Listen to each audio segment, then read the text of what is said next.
Today we will continue to talk about Mother Teresa.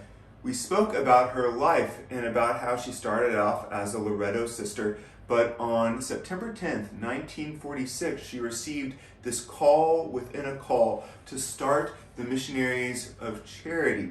Several months after she received this call within a call and followed it because she had made this vow to never withhold anything from Jesus, she received three visions. She received the first vision of a great cloud of the poor and needy, and as she was standing there, they were begging her, "Bring us to Jesus."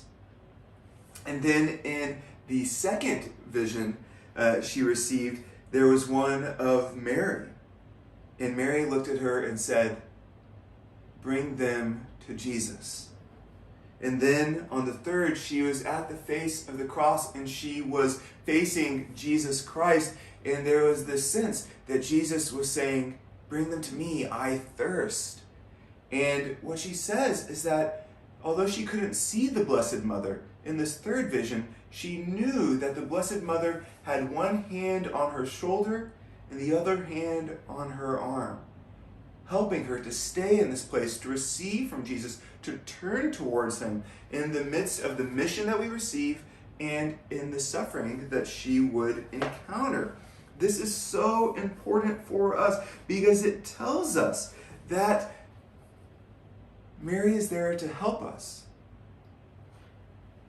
She's there for you, for me. In these visions, Mother Teresa said that she was like a little child, that was what she was. She was a little child, and her mother being there gave her such comfort in staying there in the cross. You can imagine that for a little child, the cross is very scary. Have you ever had a cross in your life, a difficulty, something that you didn't think that you could face? What if we had the confidence of our mom there with us? That's what Mother Teresa teaches us about Mary consecration, that Mary is there. In fact, she even said that she would never have been able to hear the words, "I thirst," if it wasn't for our Blessed Virgin Mary working in her life. I'd like to read this. Jesus spoke to Teresa, "I have asked you, they have asked you, and she, my mother, has asked you. Will you refuse to do this for me, to take care of them, to bring them to me?" Notice how Jesus, when speaking to Mother Teresa in this vision, even highlighted his mother and how intimately she is involved in each one of his calls. And so it is too with us, that Jesus uses his mother to bring us to him.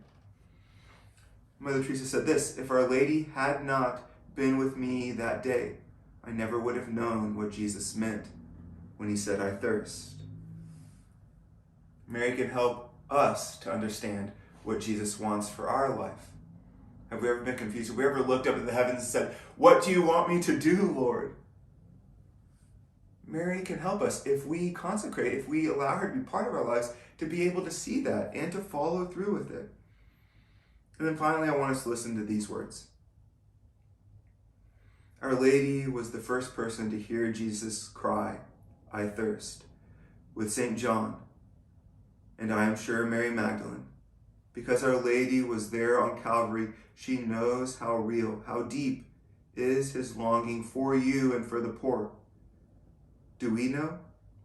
Do we feel as she? Ask her to teach. Her role is to bring you face to face as John and Magdalene with the love in the heart of Jesus crucified. Before it was Our Lady pleading with Mother. Now it is Mother in her name pleading with you. Listen to Jesus. Listen to Jesus' thirst. In that reading, Mother, of course, is Mother Teresa, and she's pleading with us as the Blessed Mother pleads with us to teach us about Jesus' thirst. Is there any doubt that Mary is so beautifully part of our life and our mission that Jesus entrusts to us? No. And so we should have complete confidence in giving ourselves to her because she always leads us to her Son. We may fall, but she never did. She is the Immaculate Conception. God bless, and I'll see you tomorrow.